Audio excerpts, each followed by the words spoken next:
Channel को subscribe करके bell icon को प्रेस कर दें जिससे आने वाली वीडियो का नोटिफिकेशन आप तक पहुंच सके।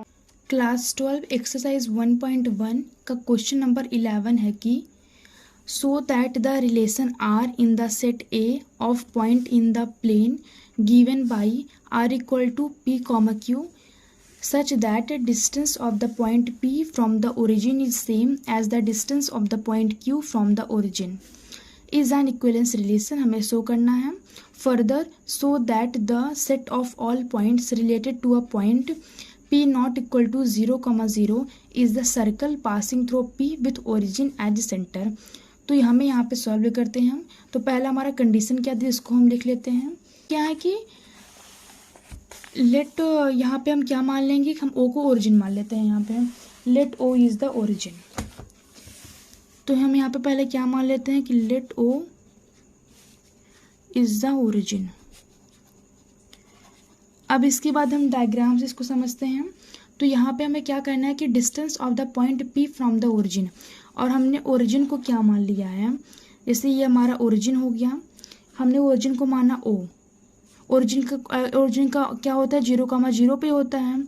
अब यहाँ पे ओरिजिन से क्या बोल रहा है कि distance of the point P, यानी हम यहाँ पे मानते हैं कोई पॉइंट पी है, उसका जो डिस्टेंस है फ्रॉम द ओरिजिन से वो सेम है, यानी ये जो डिस्टेंस है is same as the distance of the point Q from the origin, यानी यहाँ पे कोई पॉइंट क्यू है उसका भी डिस्टेंस सेम है ओरिजिन से। ये हो गया। तो यानी हम यहाँ पे हम कह सकते हैं कि जो ओ पी का डिस्टेंस है वही किसका डिस्टेंस है, ओ क्यू का डिस्टेंस है, यानी O P is equal to O Q, क्योंकि यहाँ पे बोला है कि distance of point P from the origin is same as the distance of Q from the origin, यानी ओरिजिन से जो पी का डिस्टेंस है वही क्यू का भी डिस्टेंस है। That means O P is equal to O P, O Q हो, O P is equal to O Q हो गया।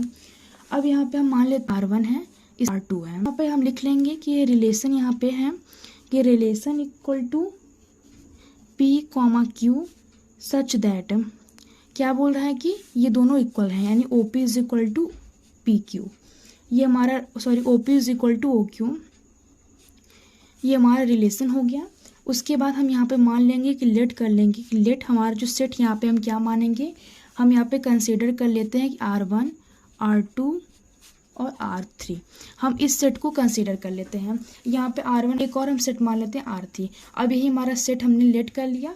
अब इसको हम रिलेशन के फॉर्म में लिखेंगे तो रिलेशन इसका क्या बन जाएगा, अगर एक ही सेट दिया रहेगा तो हम क्या करते हैं उसका उसी के साथ क्रॉस प्रोडक्ट कर देते हैं।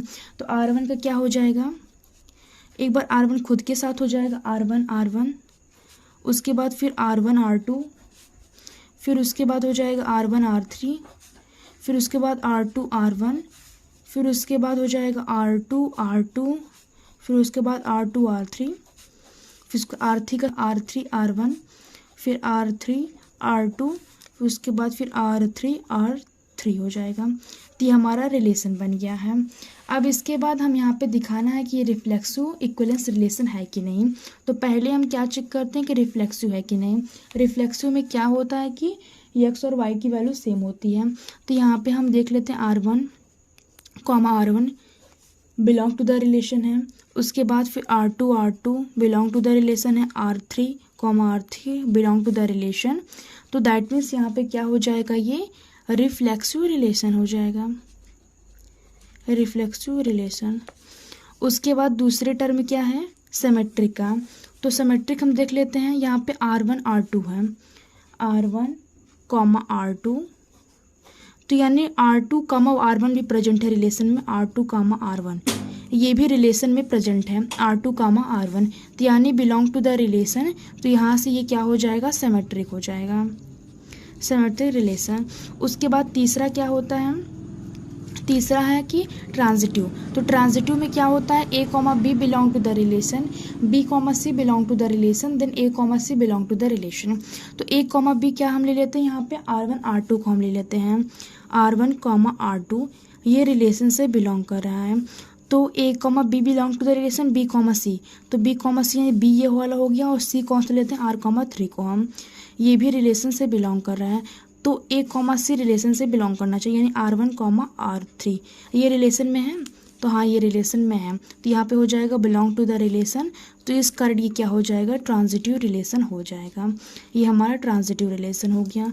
तो यहाँ पे हम लिख सकते हैं hence it is a equivalence relation, यानी जिस रिलेशन में तीनों रहेगा वो रिलेशन कैसा रहेगा, इक्वलेंस रिलेशन रहेगा। यहाँ तक हमारा हो गया है कि further so that the set of all point related to point P not equal to 0,0 is circle passing through P with origin at the centre.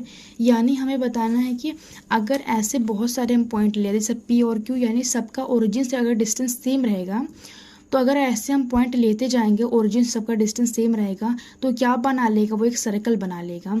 तो वही चीज़ यहाँ पे बताना है कि हम यहाँ पे लिख देंगे एज, जैसा कि O P equal to O Q है, दोनों का डिस्टेंस सेम है।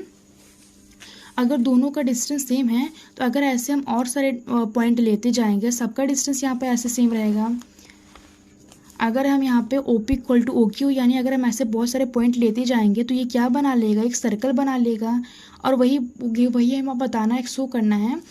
तो यहाँ अगर हम यहाँ पे 0,0 पॉइंट को हमें निगलेक्ट करना है, अगर ये पॉइंट लेंगे तो सर्कल नहीं बन पाएगा, इसको निगलेक्ट करना है, उसके बाद ये सर्कल बन जाएगा। तो हम यहाँ पे लिख देंगे as O P equal to O Q is equal to O R. हम यहाँ पे कोई और पॉइंट ले सकते हैं, जैसे यहाँ पे इक्वल डिस्टेंस का यहाँ पे हमने ओ आर ले लिया। इस तरीके से O P is equal to O Q is equal to O R, they form a circle as all points are at